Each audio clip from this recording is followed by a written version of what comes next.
E aí galera, beleza? Meu nome é Fábio Martinelli, sou pastor e você está no Teolocast de número 22. Sejam todos muito bem-vindos. E galera, seguinte, hoje nós vamos falar sobre um tema muito legal, muito bacana, que talvez você nunca ouviu falar, infelizmente, mas agora você vai conhecer e vai poder também aí ensinar algumas pessoas e clamar que a sua igreja tenha sermões expositivos. E amigos, seguinte, olha, a gente tá com uma galera aqui da pesada, a galera é fera, e eu quero apresentar para vocês aqui esse pessoal que tá aqui. Primeiro, eu quero aqui dar as boas-vindas, vocês já conhecem já, que é o Jonathan Hoppers, que passou um tempo sumido aí, desapareceu da terra, mas está de volta. E aí, Jonathan, beleza? E aí, Fábio, beleza? Como é que tá aí, pessoal? Tudo jóia? Agradeço aí novamente estarmos juntos pra gente gravar mais esse podcast. É isso aí. Ô, Jonathan, e a gente tem uma parceria agora aí da hora pro nosso Teolocast, né, cara? Conta aí. Cara, é verdade. Então, ó, a partir de hoje, todos os podcasts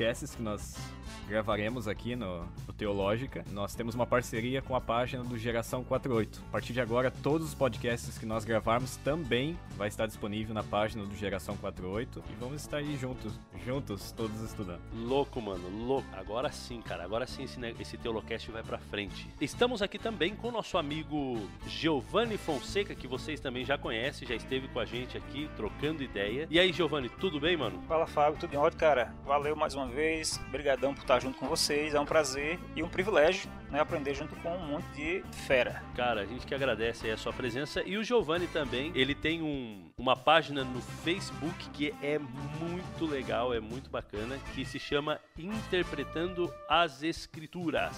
Interpretando as Escrituras. E é uma página que eu aconselho você clicar ali no curtir, seguir, ver primeiro, porque o que sai dali é só coisa boa, minha gente. Então, segue a página dele lá. E agora estamos aqui com... Esse sim eu quero apresentar de verdade, porque esses outros dois aqui já são da casa, agora esse aqui tá chegando agora. E espero a gente firmar uma boa parceria aqui também, que é o Davi...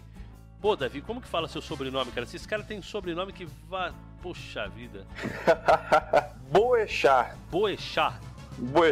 É o apresentador da Band, né, não? É o jornalista, né, o Ricardo Boechat. Somos primos aí de um terceiro, quarto, quinto grau. Legal, cara. Seja bem-vindo aqui, então, no nosso espaço intelectual, aqui onde a gente estuda a Bíblia. E valeu, cara, valeu por ter aceitado o convite. Prazer imenso estar aqui. E o Davi também... Amigos, ele também é administrador de uma página do Facebook, uma página muito boa, que se chama Reação Adventista. Reação Adventista. Essa página você vai encontrar muito artigo bom, muito artigo que vai enriquecer a tua vida aí. Eles são um pouquinho revoltados, né? Você já percebeu, né? Reação Adventista. É uma galera meio dissidente, pessoal aí meio... A gente tá tomando várias igrejas, né? Você pode perceber que entre nós, anciãos de igreja, o pessoal que tá se preparando no seminário aí... O pessoal tá pedindo o dízimo da galera também aí. Claro, né? Então a gente tá aí se preparando, né, pra uma futura dissidência aí. Deus abençoe vocês, viu? Não na dissidência. Não, olha, é uma página muito legal. Eu já sigo já faz um tempo. E ela não é muito antiga, né? Pelo menos eu não sigo faz muito tempo. Nós faremos 2 anos, né? A proposta do Reação é trabalhar com alguns temas que têm sido muito complicados, né, para os jovens. A gente conhece muita gente que tem se afastado da igreja e quando não saído dela tem permanecido na igreja sendo fortemente influenciado por ideias extremamente afastadas, não é? Complexas e afastadas de Deus, influenciadas por ideias modernas, pós-modernas, marxismo, dentre outras. Então a proposta do Reação não é levantar uma bandeira política, como muita gente acaba nos classificando erroneamente, mas é tentar pensar teologicamente em aspectos que têm a ver com política também, não é? E a gente não vê nada de errado nisso. A gente, ao contrário, acredita que é importante ter uma visão teológica a respeito desse assunto, porque senão a gente vai se apropriar de uma visão mundana e, obviamente, afastada de Deus. Show de bola. Então, galera, curte lá, você vai gostar bastante aí.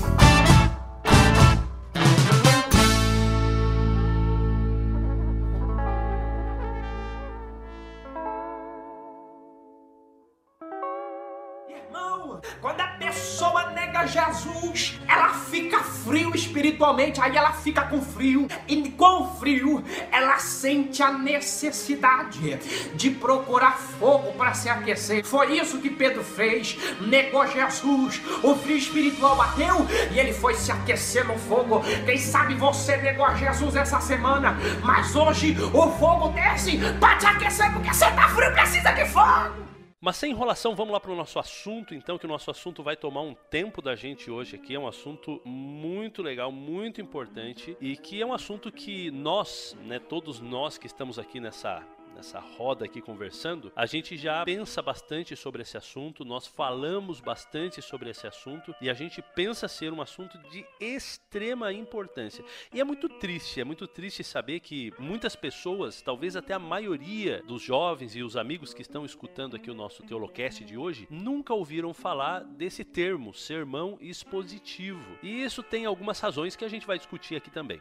Mas galera, vamos lá, vamos dar uma base então, vamos imaginar aqui que eu sou uma pessoa que eu não sei o que raios é isso, que é esse negócio de sermão expositivo. Como é que vocês me ajudariam a entender o que é o sermão expositivo? De uma maneira rápida, resumida, é claro que a gente vai detalhar mais para frente, mas para início, uma maneira rápida, resumida, é quando você apresenta o texto bíblico, você lê o texto bíblico e você explica, você expõe o que o texto bíblico verdadeiramente diz. Mas assim, ó, aí eu tenho uma outra pergunta. Você está dizendo para mim que é você ler e explicar o texto bíblico, mas não é exatamente isso que todo pregador faz? Deveria, né?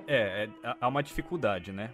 Porque assim, eu vou falar daquilo que eu vivo, do meu contexto, daquilo que eu conheço. Quando você vai numa igreja e você ouve ali diversos pregadores, você já vem com aquela ideia, caso você já tenha lido alguma coisa a respeito, de que ou o sermão ele vai ser, isso também a gente vai tratar um pouco pra frente, ou ele vai ser temático, ou ele vai ser textual, ou ele vai ser expositivo, que ele é tratado de uma forma como um tipo de sermão. Porém, quando você utiliza, digamos assim, um outro formato, se não expositivo, usando, por exemplo, o sermão temático, você tem uma estruturação um pouco mais complexa. Você vai pegar um texto aqui, você vai pegar um texto ali. Por exemplo, eu vou falar sobre a volta de Jesus. Eu vou pegar um texto aqui, eu vou pegar um texto ali, vou pegar um texto lá, vou pegar um texto lá. Há alguma coisa de errado nisso? Não há. Só que quando eu saco só um texto da Bíblia para poder defender uma ideia, eu deixo de lado totalmente o contexto, em que circunstâncias que aquilo foi dito, para quem que aquilo foi dito, o que foi dito antes, o que foi dito depois. Então, o contexto inicial é deixado totalmente de lado. Por isso que quando eu digo que o sermão expositivo, ele é o melhor, e eu deveria ser o único, eu digo nesse sentido.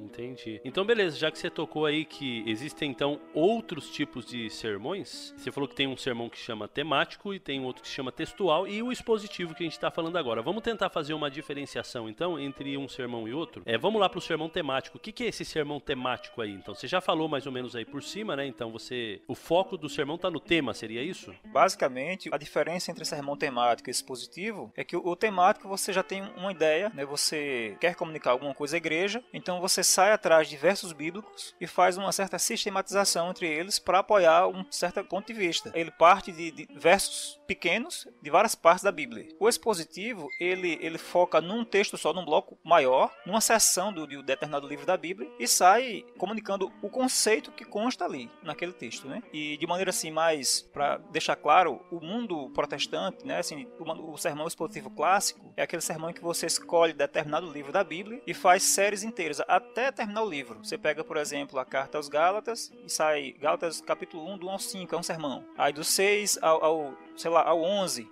é outro sermão. Aí você faz isso semanalmente até concluir a epístola. Às vezes eles intercalam. Para não ficar muito cansativo no livro só, eles introduzem uma pequena série sobre as bem-aventuranças e tal. E depois voltam a continuar até terminar aquele livro escolhido. Então eles expõem todo o pensamento do autor, todas as ideias que constam naquele livro ali específico. Ô Fábio, sabe por que eu acho que o sermão expositivo ele é melhor do que o temático? Porque quando você vai estudar um pouco mais de interpretação bíblica, numa linguagem teológica que eles chamam de hermenêutica, um dos princípios básicos para você interpretar a Bíblia ou estudar a Bíblia é você ir para o texto bíblico e retirar do texto o que o texto quer falar e não o que você quer encontrar no texto, né? Então, digamos assim, eu vou lá, eu quero falar, eu decidi, tô aqui sentado, vou ter que pregar sábado, então eu vou pensar assim, olha, eu decidi pregar sobre... sei lá, eu decido um tema. E aí eu vou para a Bíblia com aquele tema e eu vou procurar os textos que vão falar daquele tema que eu decidir. E não primariamente fui ao texto, agora de uma maneira expositiva, eu vou lá e vejo o que o texto tá falando, o contexto dele e o que a Bíblia vai dizer pra mim. E aí pode ser que naquele bloco não vai falar nada daquilo que eu tinha decidido primariamente antes de ir pra Bíblia. Então por isso que o sermão expositivo, no meu ver, é melhor do que o temático. Na verdade, o sermão temático, por ele ser essa colcha de retalhos, ele causa, né, o erro, a possibilidade de uma exegese, né, que tá contrafação da interpretação bíblica correta. O sujeito já vai ao texto buscando, não é, encontrar o que ele pretende falar naquela semana para a igreja dele. E isso, obviamente, vai aumentar a incidência de erros, né, e de interpretações que ele vai ter, porque se ele está desconsiderando o que aquele texto está querendo dizer, o que aquela epícope está querendo dizer, o que o livro está querendo dizer completamente, ele pode ser extremamente restritivo com aquele jogo de palavras que está ali interpretando o texto errado. Então, a grande vantagem do sermão expositivo é que ela leva esse sujeito a buscar uma compreensão do texto muito mais ampla, que vai enriquecer a mensagem dele e aí, por consequência, a igreja também. Eu acho esse ponto importante, né? Que apesar de a intenção, mesmo naqueles que querem fazer sermões expositivos, ainda há a possibilidade de errar no entendimento do texto. No sermão temático, multiplicam-se as possibilidades se você usar mal o texto bíblico, porque a menos que a pessoa que vai fazer um sermão temático, se ela juntar, por exemplo, 10 versos bíblicos, ela faça um estudo exaustivo de cada verso desse dentro do contexto para ver realmente o propósito do autor. Ou seja, se for fazer dessa forma, vai dar muito trabalho fazer um sermão temático, mas eu acho que essa seria a única forma segura de fazer, sem correr muito risco de usar mal o texto bíblico. O que me leva a crer que a maioria dos sermões temáticos que nós temos hoje, salvo alguns, né, não foram feitos de forma expositiva, porque é muito fácil você ir na internet, você vai ali alguns sites que tem ali 1000 esboços de sermão, e aí de sermões, e aí você tem lá tópicozinhos ali, você só vai seguindo aquele tópico e fechou. Então em cerca de 10 minutos teu sermão tá pronto. Então isso me leva a crer que a maioria dos sermões temáticos que nós temos hoje, na sua grande maioria, eu tenho quase que certeza, por isso que eu digo que há ressalvas, tem sermões que não foram feitos dessa forma, tem pessoas sérias que preparam sermões, mas na sua grande maioria, eles vão lá, tem alguma coisa pronta, 10 minutos, tá pronto, beleza, vamos pregar. É isso aí, infelizmente, né? Então o que a gente está dizendo até aqui, né, é que o sujeito pregador que está querendo alimentar a sua igreja corretamente, ele vai ter que gastar muito mais tempo de pesquisa e que ele vai precisar mudar a postura dele em relação à preparação da pregação. Ele já não vai mais à Bíblia tentando buscar um verniz para apoiar as palavras dele, mas a própria substância do que ele vai apresentar à igreja. Irmão, quando a pessoa nega Jesus, ela fica frio espiritualmente, aí ela fica com frio, e com frio ela sente a necessidade de procurar fogo para se aquecer. Foi isso que Pedro fez, negou Jesus, o frio espiritual bateu e ele foi se aquecer no fogo. Quem sabe você negou Jesus essa semana, mas hoje o fogo desce para te aquecer porque você tá frio, precisa de fogo. Cara, só que assim, ó, eu vou cutucar um pouco mais nessa questão aí, nessa briga, entre aspas, aí, entre sermão expositivo e sermão temático, porque é o seguinte, nós como igreja, nós temos esse costume e também essa tradição de sermões temáticos por alguns motivos. Primeiro, por conta dos nossos próprios estudos bíblicos. Nossos estudos bíblicos são estudos bíblicos temáticos. Isso desde sempre. Os nossos, vamos colocar entre aspas, os nossos melhores pregadores, ou os nossos pregadores mais famosos que nós temos na igreja, eles são evangelistas, que na sua maioria das vezes prega sermões temáticos, certo? Aí você vai ter, nós temos acho que a única, se a gente pode chamar assim, a teologia sistemática da nossa igreja é o Tratado de Teologia. O Tratado de Teologia também, ele está em um formato temático, né? Então cada ponto ali se estuda isso daí, sistematizado. Então, sábado, então tem tudo ali sobre o sábado. Tarararara. Então é o seguinte, o sermão temático, ele é tão mal assim, sendo que a gente utiliza ele já desde tempos e a gente... É assim que é a teologia sistemática também. Então, como que vocês veem aí esse equilíbrio? Eu vou começar dando a minha opinião. Assim, o sermão temático, como eu falei, eu disse que o expositivo, ele é melhor. Agora, o sermão temático, se feito da forma correta, se estudado da forma correta, se realmente ali o pregador, ele se debruçou no texto, em todos os textos retirados ali pra concluir aquela mensagem. Se realmente num texto ele foi lá e viu o contexto, e viu o que veio antes, depois, em que sentido que ele falou, e aí depois que ele fez isso com todos os textos, ele construiu ali um sermão temático forte e verdadeiramente ali com uma estrutura bíblica, não há problema nenhum, de forma nenhuma, que Deus seja louvado, e essa é a forma correta de se pregar. Eu digo a palavra expositiva aqui no sentido da essência do sermão. Você vai realmente expor o que o texto está falando, quer seja um, quer seja três, quer seja uma perícope, quer seja um grupo grande. Está expondo aquele texto da forma correta. Então, assim, não há problema nenhum em ter um sermão de uma maneira tópica, em tópicos, temático. Mas ele deve ser estudado... Nesse caso, Jonatas, pode falar. Ah, sim, só concluindo. Ele só deveria estudar de uma forma correta, né? Nesse caso, então, assim, o sermão expositivo seria mais, assim, uma filosofia, né? Assim, o que é que você pretende fazer com aquele texto, né? Expor, né? Ou colocar o seu pensamento nele, né? Se você quer, de fato, expor o pensamento do autor, não importa quantos versos você use, você está fazendo um sermão expositivo. Então, nessa sua definição, é mais ou menos isso? Sim, na verdade existem as duas definições, né? Na essência, você utilizando o sermão temático, tendo essa essência do expositivo, de expor aquilo que o texto está falando, tá tudo bem. Mas quando você fala agora em formato de sermão, temático, expositivo e textual, no meu ver, também o expositivo seja o melhor, na questão de formato e na questão de essência. Eu utilizo essas duas formas da palavra, né? Tanto na essência como também no formato. Eu acho que mantendo a analogia com o mercado editorial, né, com essa coisa da teologia sistemática, dividida em tópicos, em assuntos e tudo mais, eu acho que vale uma consideração em relação à teologia sistemática. Ela é organizada de forma que os textos que são citados, geralmente, eles vão ter uma breve explanação a respeito deles. Talvez não tão profunda quanto um comentário, mas eles vão justificar o uso daquele texto naquele cenário que está sendo traçado pelo autor da sistemática, né? Isso a gente vê no nosso Tratado de Teologia Adventista, também numa sistemática que foi publicada pela Andrews um tempo atrás, em 3 volumes, eu não me lembro agora o nome. E eu acredito que o expositivo, né, se o temático está para a teologia sistemática, o expositivo ele está para os comentários, né? Isso fica muito claro, por exemplo, na série Logos, da Casa Publicadora. Você tem ali do 1 ao 7, né, os volumes, os tomos, trabalhando com a exposição verso a verso, não é? do texto, e depois você vai para uma sistemática ali no volume 9 para sistematizar o pensamento, mas você também consegue recorrer a esse pensamento e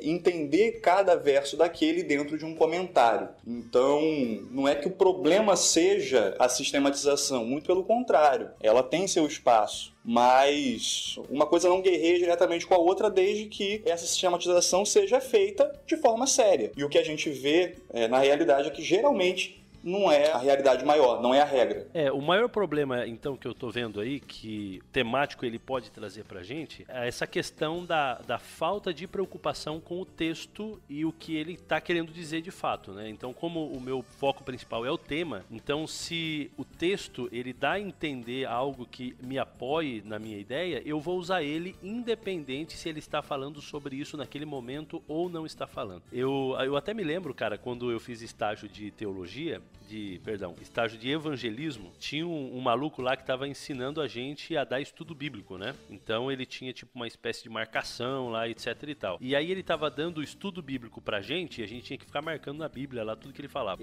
Sobre o dom de línguas. E eu me lembro que ele usou um texto, eu não lembro qual que é o texto, né? Mas é um texto, eu acho que de Isaías, de Jeremias, sei lá, onde o profeta, ele faz uma profecia contra Israel, e ele diz o seguinte: eu vou enviar sobre vocês um povo mau para destruir vocês, um povo que fala línguas estranhas. Caramba! Sacou o que ele quis fazer já, né? Meu amigo, que viagem. Então ele faz a conexão, tá vendo? Quem fala línguas estranhas é um povo mau.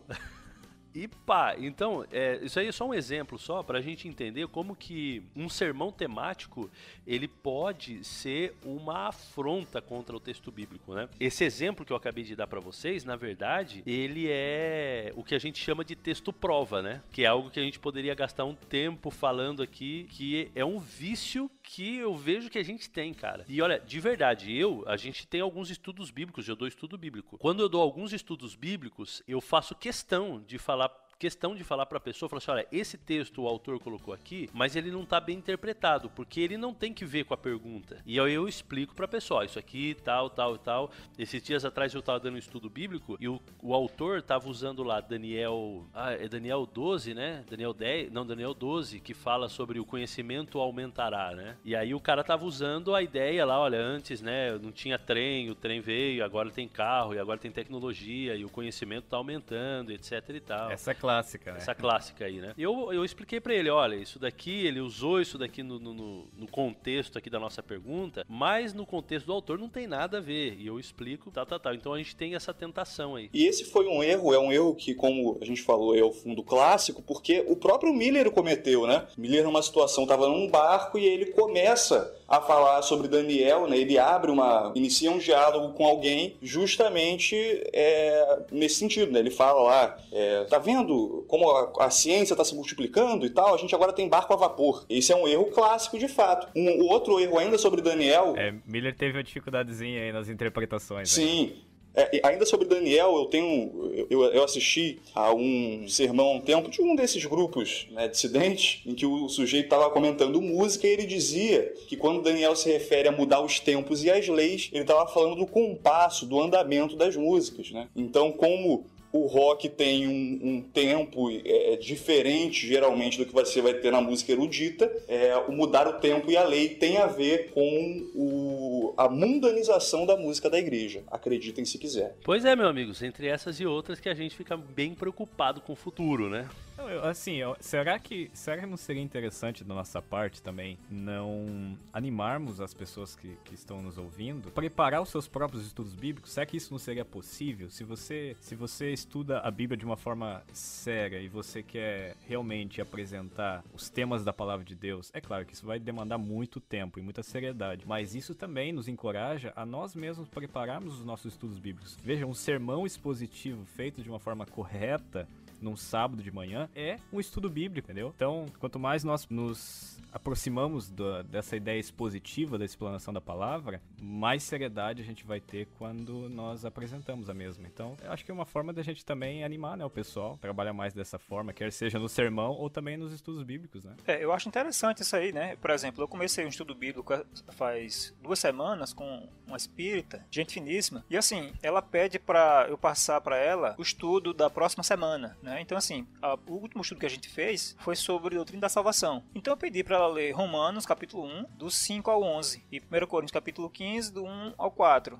E depois a gente leu novamente quando estava lá no estudo e foi comentando cada ponto importante daquilo ali. E assim, eu não levo esses tabletezinhos de estudos, a gente vai com a Bíblia na mão mesmo. E na hora, assim, a gente vai vendo o que vai sendo indicado para o próximo estudo. Isso inspira mesmo um estudo mais profundo, porque você ir com a Bíblia na mão, né, e o Santo Espírito no coração, como diz aquela música dos Bravadores, exige conhecimento a respeito do texto que você está carregando, né? Você não vai ter uma cola ali que te ajuda a contornar essa situação. É algo, de fato, mais difícil. Agora, sendo mais difícil, é algo que é muito mais saudável para a igreja que está, no caso, como a gente está falando de uma exposição pública, né, para a igreja que está ouvindo. E ainda falando sobre a questão que o Jonathan levantou dos estudos, o nosso tempo de preparação para o sermão expositivo e os esboços que fazemos desses sermões, eles podem vir a ser utilizados como estudos, porque geralmente são muito profundos, né? A gente termina com dezenas de páginas, às vezes,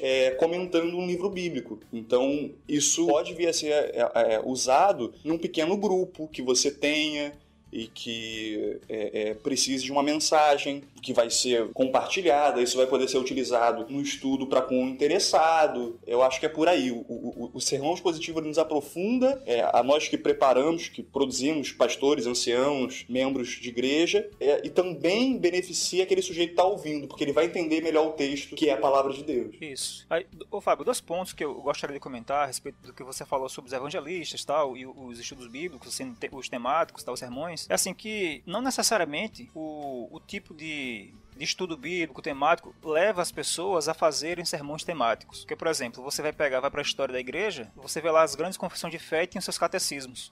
O catecismo de Westminster, o catecismo maior do Lutero e tal. Então as pessoas aprenderam, cresceram, estudaram a Bíblia com os catecismos, que é pergunta e resposta. E mesmo assim você vê todos os grandes pregadores, né, ao longo dos últimos 500 anos, desde os reformadores, sempre pregavam sermões positivos. Então assim, eu acho que realmente foi em algum ponto, eu não sei como foi que isso aconteceu, se perdeu essa ideia de sermão expositivo. E eu estava vendo uma palestra de Augusto Nicodemos, não lembro quando, sei lá, foi uns 2 a 3 anos, e ele disse que aqui no Brasil, até a década de 70, se eu não me engano, ele disse que no seminário não aprendeu a pregar sermão expositivo, foi aprender depois, porque de fato, a partir da década de 70, 80, começou a ter um renascimento, tá voltando a igreja a saber o que é isso, porque se perdeu aqui no Brasil. Então assim, não é só no passado da nossa igreja que o pessoal, os evangelistas, só pregavam temático, e não, é porque simplesmente os evangélicos, de maneira geral, não conheciam, não sabiam o que era isso. Nos últimos anos, tem havido um despertar assim, gigantesco para esse assunto, todas as igrejas aqui no Brasil, não só na nossa. A questão toda é que o sermão temático, ele tem a maior probabilidade, se a gente fosse colocar, por exemplo, num escalonamento, de refletir os problemas da hermenêutica do texto prova. Então,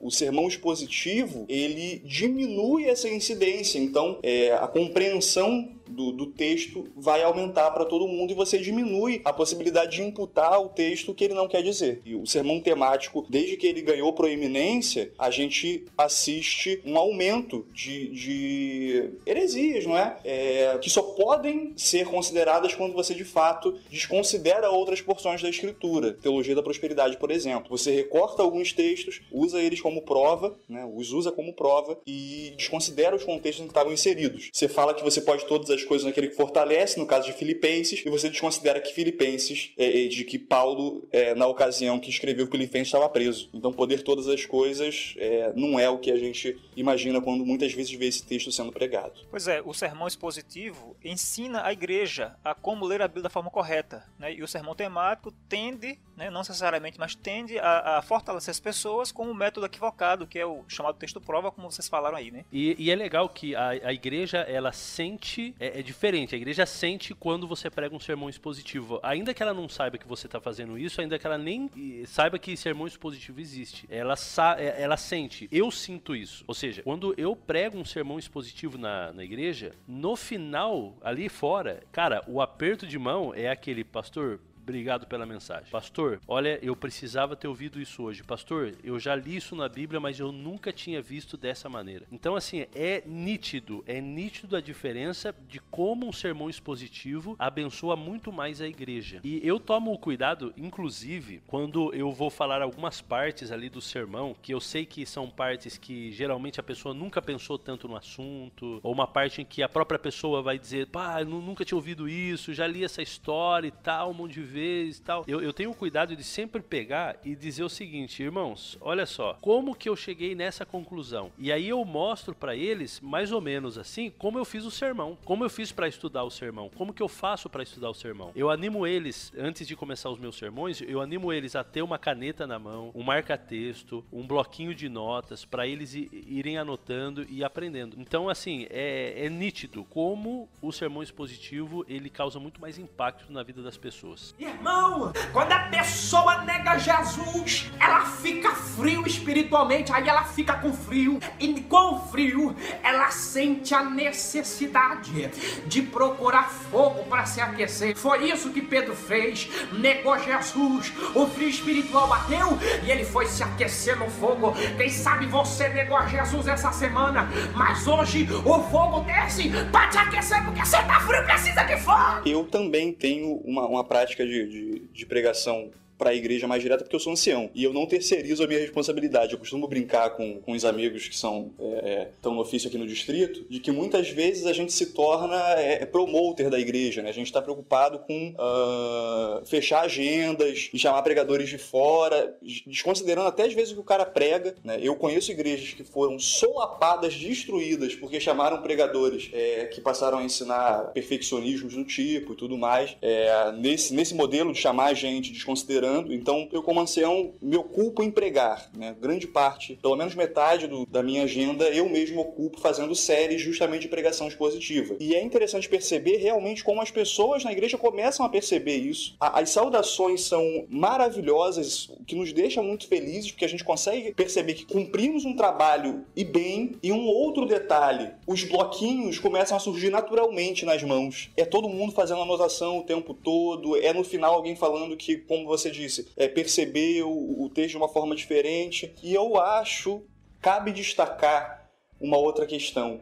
Quando a gente prega o texto que o Espírito Santo inspirou, a gente tem a autoridade dele para conseguir fazê-lo aplicar a realidade novamente. A gente está pregando o mesmo texto que o Espírito Santo inspirou por meio de alguém. E aí depois a gente está expondo esse texto. E o Espírito Santo vai abençoar. Ele vai estar com a gente porque a intenção daquele texto foi mantida. Então isso faz a diferença. Verdade. Ô Fábio, só para deixar algumas pessoas que possam ouvir aí, que possam, achar que, nossa, sermão expositivo é inalcançável, é só para intelectuais e tal. Então assim, só para voltar um ponto que eu comentei em outro momento, existe uma forma de você amenizar as dificuldades. De fato, para você pregar um sermão expositivo, tem que estudar mais e tal. Só que tem 2 pontos interessantes. Depois que ele está pronto, o sermão, ele é mais fácil, pelo menos na minha opinião, é mais fácil você pregar, mais fácil você apresentar a igreja. Eu tenho dificuldade, assim, de me manter, assim, no assunto, por exemplo. Então, se eu pegar um sermão temático, eu me perco. Mas no sermão expositivo, eu tô com a Bíblia ali aberta na mão, eu faço algumas anotações ali no texto, e é só aquele texto, geralmente. Então, qualquer coisa, assim, que minha memória falhar, é só bater o olho no texto e alguma anotação que tiver do lado, que eu vou me lembrar do que era, da sequência. Um outro ponto que vai facilitar o sermão expositivo é o que eu falei em outro momento. Você fazer sermões expositivos sequenciais. Para fazer um bom sermão expositivo, você tem que pegar um livro, aí você vai pegar lá um determinado trecho do livro, entender o pensamento do autor, saber o que passava aquela comunidade que foi endereçada aquele documento, o que ela experimentava, qual é a situação dela, para você saber por que o autor escreveu aquilo. Se a gente não sabe o propósito, porque o autor escreveu, não tem como pregar. Então tem que saber o propósito. Isso dá trabalho. Então, quando você pega um livro só e faz sermões sequenciais, por exemplo, Gálatas, como eu mencionei, Gálatas capítulo 1, do 1 ao 5, aí no outro sermão é do 6 em diante, até o versículo 11, por exemplo, depois, assim até acabar a epístola, fica menos trabalhoso, porque o trabalho de descobrir qual é o propósito da carta ou do livro você já fez. Então você vai só revisar alguns pontos e desenvolver o pensamento do autor que você já vem construindo, aquele pensamento, você já vem construindo lá, tal, e fala num dia, no outro, você só continua. Então, torna bem menos trabalhoso. O mais difícil, digamos, seria o primeiro. E depois vai ficando mais fácil, cada vez mais fácil, né? E, de fato, esse E geralmente o primeiro é o mais longo. Verdade. Você vai perder ali talvez 1 hora para fazer a exposição do plano de fundo inteiro e tal, para introdução. Pois é. Então, assim, de modo que fica mais fácil você tanto apresentar, eu acho que é mais fácil apresentar, você não esquecer dos pontos que tem que ser apresentados, e depois fica menos trabalhoso com o passar do tempo. E eu acho que tem um detalhe também legal no sermão expositivo. Ele evita que nós precisemos apagar incêndios doutrinários, de um sujeito aparecer com um texto e usar aquilo como texto prova para determinada coisa. Quando você está ensinando e pregando expositivamente, você está direcionando o cara para a interpretação correta dele. Ou seja, o sermão expositivo, ele é preventivo. O sermão expositivo é preventivo para a saúde espiritual da igreja. Ele evita que a interpretação errada do texto venha a acontecer. E não só num ponto específico, como também numa questão assim de você viciar a igreja a ler a Bíblia dentro do seu próprio contexto. Sim! Não é? Então, tipo assim, a gente nunca estudou sobre Gálatas aqui, então a gente vai ter problema em relação à salvação pelas obras ou pela lei. Na verdade, não. Se você está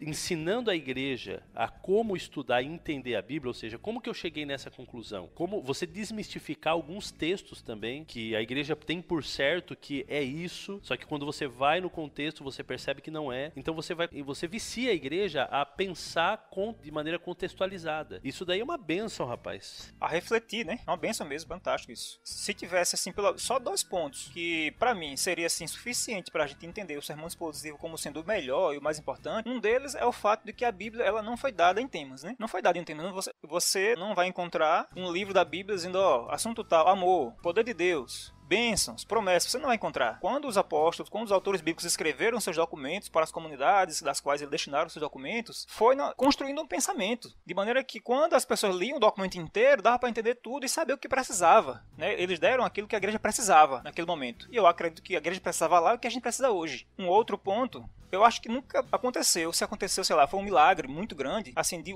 alguém que só prega sermões temáticos, pregar tudo aquilo que a Bíblia coloca para a igreja. Tudo que a Bíblia tem. É impossível, porque as pessoas, quando pregam sermões temáticos, elas vão se apegar àqueles pontos que elas mais têm facilidade, ou para atender alguma agenda. Mas assim, quando você faz um sermão, uma exposição sequencial de um livro inteiro da Bíblia, você vai ter que abordar pontos que são importantes, que está lá na Bíblia, que Deus inspirou porque a igreja precisava, mas que às vezes a gente pula, porque a gente acha que não tem muita intimidade com aquele assunto. Mas o sermão expositivo sequencial, ele obriga o pregador a tratar de todos os pontos que está naquele livro bíblico. E isso é muito importante para a igreja, porque vai passar uma dieta balanceada, e não só aquilo que o pregador acha importante para a igreja. E eu posso citar um outro benefício também. Cara, eu não sei se vocês vivem isso, mas eu vivo muito isso. Quando eu vou assistir algum sermão e eu vejo aqueles pregadores que parecem lá o palhaço Bozo, que faz todo mundo rir e tudo mais. Ou quem sabe aquele pregador que gosta de contar história, né? O cara vai lá e gasta 30 minutos da mensagem só contando história e falando da pessoa tal e tal, do que aconteceu. E quando você trabalha com sermão expositivo, esse tipo de coisa, ela é eliminada. Você não tem espaço pra você ficar fazendo brincadeira, você não tem espaço pra ficar contando história. Que nem quando eu tava trabalhando como missionário na Ucrânia, eu decidi fazer uma série do livro de João. Eu comecei com João capítulo 1.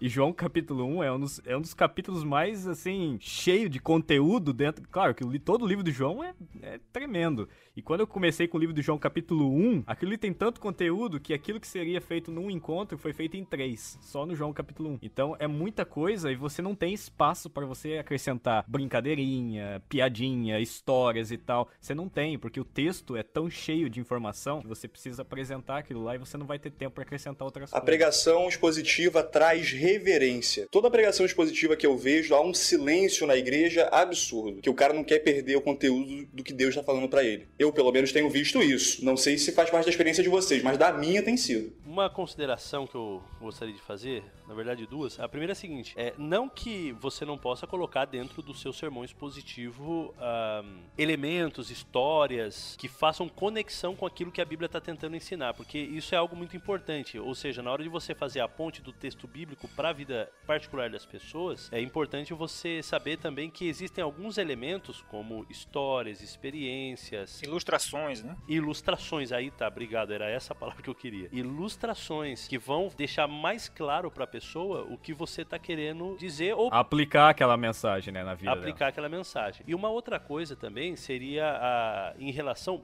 isso é algo que a gente vai tratar num outro Teolocast sobre sermão expositivo, que esse aqui não vai ser suficiente, que é em relação a essa coisa que o Giovanni falou da Bíblia ser temática ou não. A Bíblia de fato ela não é temática, ela não está dividida em temas. Por isso que existe a teologia sistemática, que ela vai tentar sistematizar aí, né, os vários temas da Bíblia, né? Só que ao mesmo tempo a gente precisa entender, e isso quando eu entendi isso daí, foi numa aula de Daniel que a gente recebeu lá, eu não lembro nem o nome do professor, ele era um alemão, ele foi dar uma semana de teologia pra gente ali no NASP, e ele fala que toda a Bíblia ela está conectada. Por quê? Porque também eu acho que pode ser um risco, talvez até um erro da nossa parte, a gente imaginar que o texto tem o seu contexto menor, só que ele tem um contexto mais amplo, que você pode pegar um capítulo todo, ele pode ter um contexto ainda mais amplo, que pode pegar todo um livro, mas eu acredito também num contexto, que ele seja um contexto muito mais amplo. Eu sei que esse tema é delicado, eu tô tocando aqui num negócio que a gente não vai fechar muito bem aqui, mas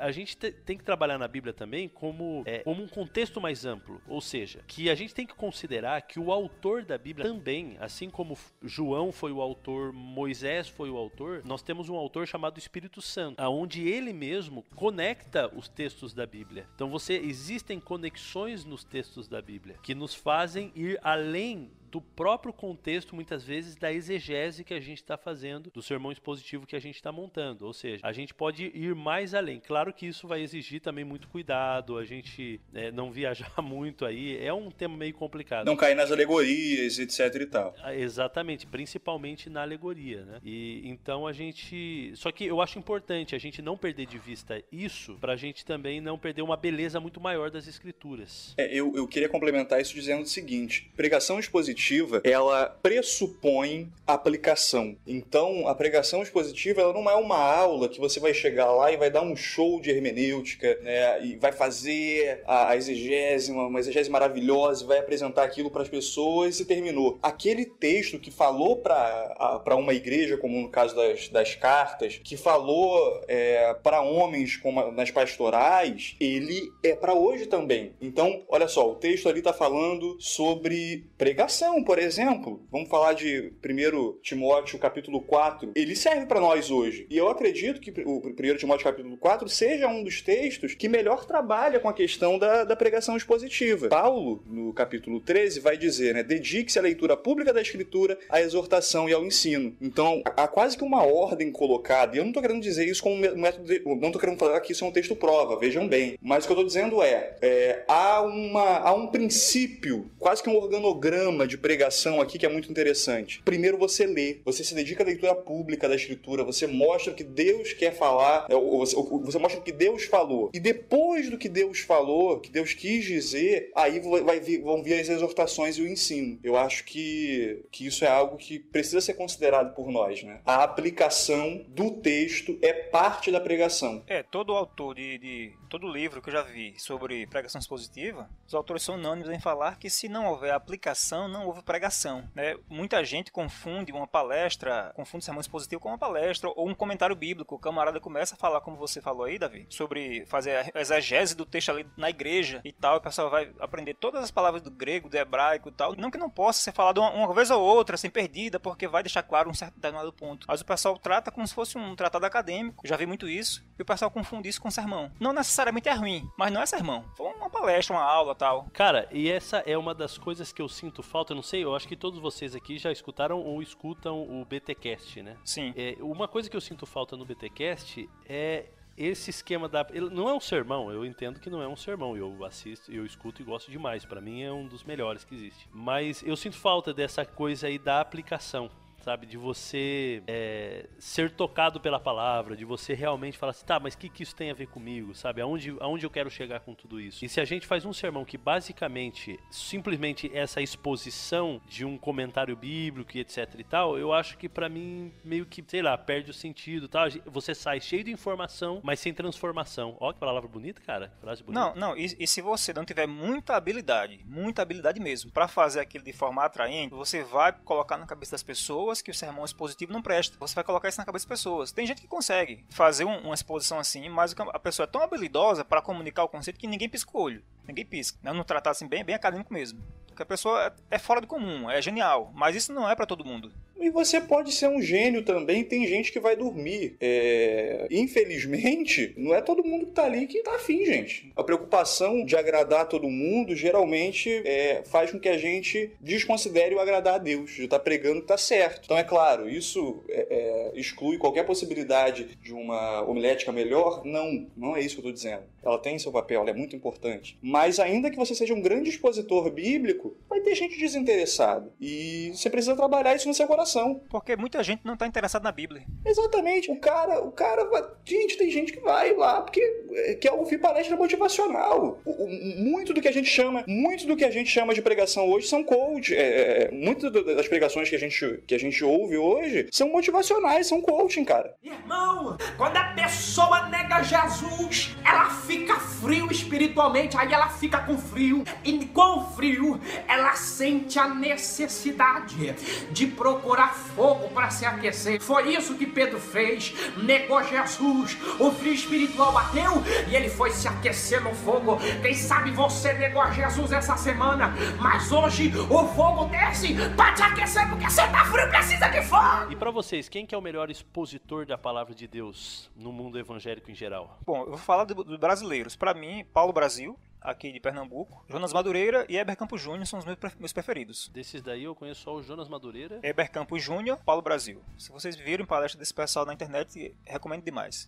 Eu vou dar uma buscada nesse negócio aí. E você, Davi? Eu acho que a nível de ilustração, de penetração mais popular, Hernandes Dias Lopes é imbatível no Brasil. Na parte mais acadêmica, ou de um cara mais sisudo, mas que consegue usar uma ironia fina, que é uma coisa que eu gosto muito, outro presbiteriano... deu branco. Augusto Nicodemo? Augusto Nicodemos. E o Jonathan? Jonathan tá aí ainda? Tô aqui, tava ouvindo vocês. Cara, acho que dois nomes aqui nacionais, eu vou com um nome do Davi e o nome do Giovanni. Eu vou com o nome do Jonas Madureira e vou também com o Hernandes Dias Lopes. O Hernandes, ele defende muito, né, essa ideia de pregação expositiva e ele aplica muito bem isso nas mensagens dele. Então eu gosto muito nacionalmente desses dois. Ele fez doutorado nisso. É uma das bandeiras da vida dele. E adventista, tem alguém? Cara, pra mim, expositor da palavra, assim, que faz sermões expositivos, assim, imbatível pra mim é o pastor Ranieri Salles. Ele era pastor da igreja quando eu estive lá, estudando. Eu escutei muitos sermões dele lá. Cara, o cara, não perdia um, sabe? Ele fazia umas séries, assim, bem loucas, bem malucas, todas expositivas. Pra mim, de dentro da igreja, eu não conheço outro melhor que ele.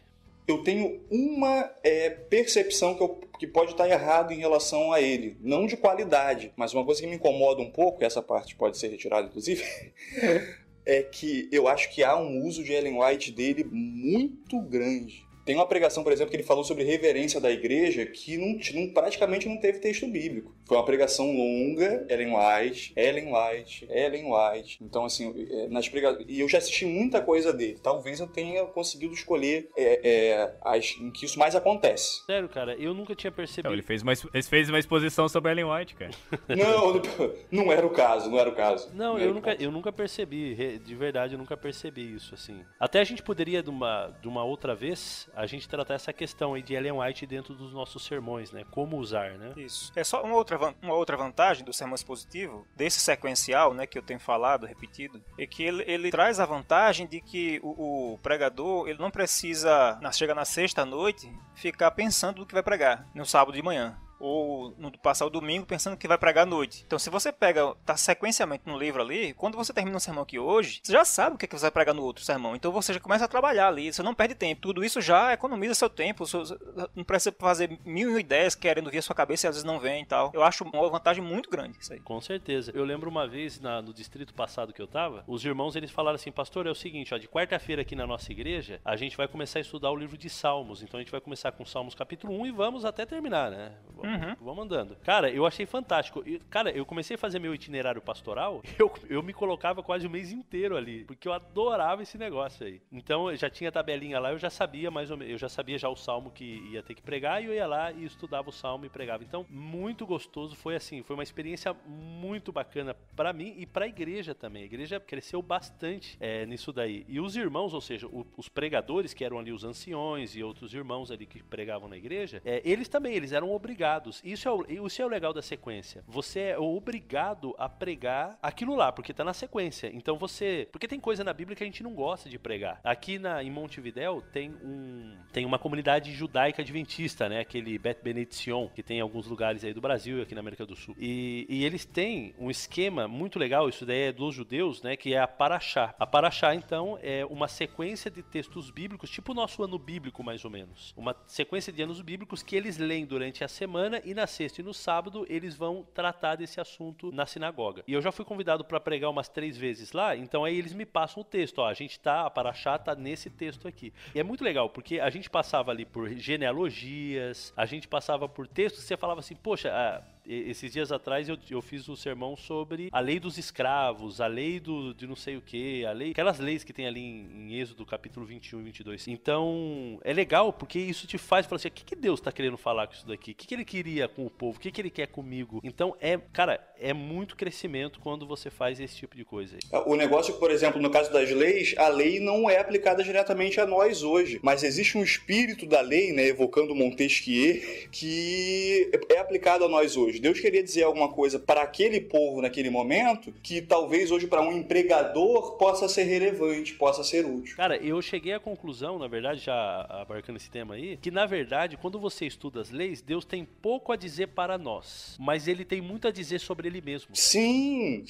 Entendeu? Então, as leis que a gente encontra ali, fala muito sobre quem é Deus. Então, o porquê das leis fala muito sobre quem ele é, que maneira ele trabalha. Então, isso pra mim foi, assim, fantástico, assim, eu achei muito bacana. Muito interessante, não tinha pensado por esse lado. Fábio, eu acho que pra encerrar o podcast, a gente podia indicar alguns livros, né, pro pessoal pra estudar um pouco mais a fundo sobre sermão expositivo. Cara, eu acho que podia, e a gente tem que voltar a falar nesse assunto aqui, de novo, porque daí a gente vai dar uma marcada maior aí, a gente vai tentar falar um pouquinho mais sobre como fazer ou como é um sermão expositivo. Porque até aqui a gente está discutindo a importância dele, em resumo, esse Teolocast que você acabou de escutar tem a ideia de fazer você sentir curiosidade, vontade e desejo de estudar esse negócio. Se você é um pregador da palavra, busca esse negócio de sermão expositivo. Se você é um ouvinte da palavra aí, cobre dos pregadores, dos seus anciões, do seu pastor, que eles façam sermões expositivos, tá legal? Os seus anciões talvez também não sabem o que quer dizer isso, mas o seu pastor com certeza sabe. De repente, você dá um cutuque aí no seu pastor para ele fazer uma série ali sobre como pregar sermões expositivos. Ele teve essa classe durante um ano inteiro na faculdade, então ele sabe fazer esse negócio. Então, cobre do seu pastor. E beleza, vamos falar alguns livros aqui que a gente poderia indicar pra galera, pra eles poderem ter uma ideia maior aí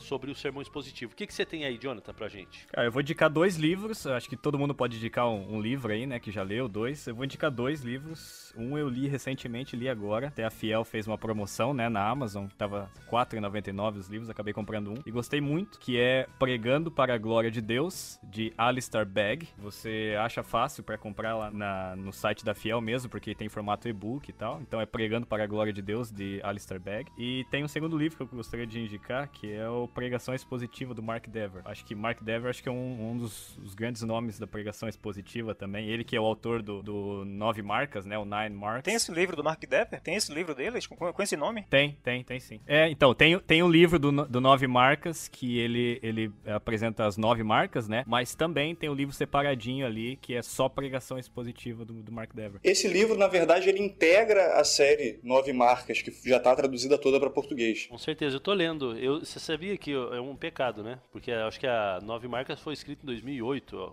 Eu acho, 2007, 2008, alguma coisa assim. E eu tô lendo agora só esse negócio, cara. Eu já conhecia já desde antes, mas por algum motivo eu não li. E é fantástico. E realmente, o Mark Dever, ele fala que a base para uma igreja saudável é a pregação expositiva. Inclusive, ele diz assim, olha, das 9 marcas, a pregação expositiva, ela é a mais importante. Ele começa com pregação expositiva, né? Então, das 9 marcas para uma igreja saudável, a pregação expositiva é a mais importante. Se você esquecer das outras 8 marcas, não tem problema. E se você viver a pregação expositiva, porque ele diz que uma igreja que tem pregações expositivas, as 8 marcas seguintes, elas são como que uma consequência da pregação expositiva. E só mais uma dica, Fábio. Se você vai no YouTube e você coloca pregação expositiva do Mark Dever, tem 3 vídeos, acho que são 3 vídeos, se não me engano, 3 ou 4, ou 5, não sei. Ele fala ali bem mastigadinho o que é pregação expositiva, o modelo, ele dá um exemplo, ele prega um sermão expositivo pra pessoa ter uma ideia, então vale a pena também. Legal, não, a gente tem muito material bacana. Alguém mais quer fazer uma indicação aí? Eu queria sugerir um compêndio de pregação que, na minha opinião, se você não tem muita grana pra comprar muito livro e você comprar só esse, num primeiro momento você vai ter conteúdo pra ler durante muito tempo. Isso porque ele tem quase 900 páginas, ele tá aqui na minha mão agora. O nome é A Arte e o Ofício da Pregação Bíblica. Tem 880 páginas. É publicado pela Shed Publicações, que é um braço da editora Vida Nova. É um livro excepcional. São mais de 40 autores que colaboraram com diversos artigos sobre tudo que você precisa saber sobre pregação. Eu acho que o mínimo que você precisa saber sobre pregação está aqui. É um grande livro, tanto em tamanho, número de páginas, como em conteúdo. São gigantes da exposição bíblica que falam sobre ele, e ele é muito bom quanto à pregação expositiva. Ele fala muito sobre o assunto e é bastante relevante. Eu acho que esse livro é indispensável para quem é líder de igreja, para quem é pregador e quem se interessa nesse assunto. Esse livro é indispensável. Outro livro aí eu já coloco o outro extremo, né? Eu falei de um grande livro, quero falar de um livro pequeno, mas com insights também muito bons sobre pregação expositiva. Isso porque ele é bem resumidinho, ele tem 120 páginas, se eu não estou enganado, ele está emprestado, então eu não estou com ele em mãos, mas o nome é A Arte de Pregar um Sermão Expositivo. É do Adoniran Melo e do Pascoal Piragini Júnior, publicado pela AD Santos, que é uma editora aqui do sul do Brasil. Esse livro foi publicado no ano passado e ele é muito prático. Ele vai dar um conceito sobre pregação expositiva que é muito interessante, e ele já ensina também algumas dicas práticas para aplicação. Esse livro você não vai pagar nem R$20 nele, então ele é bem baratinho aí. Em compensação, o Arte e Ofício da Pregação Bíblica já vai pagar um pouco mais caro, né? Quando eu comprei, já tem uns anos, eu paguei 70 e tantos reais. Mas se você não puder comprar se você puder comprar apenas esse, A Arte e Ofício da Pregação Bíblica é obrigatório. Então, eu gostaria de indicar alguns livros aqui. Os dois primeiros livros que eu gostaria, assim, para quem está iniciando, ou então para quem quer pegar as bases, um deles é esse que o Jonathan falou, né, que é o Pregando para a Glória de Deus. Um outro, também da Fiel, é o Pregação Pura e Simples, de Stuart Olliott. Infelizmente, ele está esgotado na editora, mas o PDF está aí, a própria editora espalhou na internet, e não é pirataria se você pegar. É muito bom o livro, todos os dois, muito simples. Outros dois, que assim, o Davi falou aí do Arte e o Ofício da Pregação Bíblica, os editores dele, um dos editores, que é Haddon Robinson, ele tem um livro específico sobre isso, que é Pregação Bíblica, da mesma editora, o título é Pregação Bíblica, o desenvolvimento e a entrega de sermões expositivos. Na minha opinião, esse é o livro mais importante sobre o assunto, porque ele trata, cada capítulo é um passo do sermão. Então ele vai dando o passo a passo de maneira com a didática incrível. Por exemplo, ele trata o argumento a favor da exposição, a grande ideia do sermão, vai dar as ferramentas do ofício, o caminho do texto ao sermão, sabe? Então assim, ele de didática e conteúdo também, eu nunca vi melhor. Semelhante a ele, tem um autor também publicado pela Vida Nova, que é Ramesh Richard. O livro é Homilética, do curso Vida Nova Teologia Básica, o volume 5. Também vai fazer um passo a passo, de maneira assim, não tão didática, mas assim, incrível também. São esses livros assim os mais importantes. E quem quiser um autor brasileiro, muito útil, eu indico Gilton Moraes. Qualquer livro dele, sobre pregação, claro. Por exemplo, tem um livro dele que até os adolescentes da minha igreja estão lendo, que eu coloquei na biblioteca, é O Clamor da Igreja, em busca de excelência no púlpito. É tão simples que até os adolescentes entendem. Biblioteca da igreja? Isso aí dá um episódio. Achei interessante. Eu coloquei uma biblioteca lá na igreja, eu sou diretor de publicações, aí consegui lá juntar um dinheiro lá com o povo da igreja para fazer uma biblioteca. E tem lá vários livros de hermenêutica, de pregação e tal. Bacana. Comentário bíblico. Eu queria sugerir mais dois conteúdos também. Um é da Casa Publicadora Brasileira, O Poder da Pregação Bíblica. Esse livro é resultado de republicação de algumas entrevistas publicadas na edição em inglês da revista Ministério.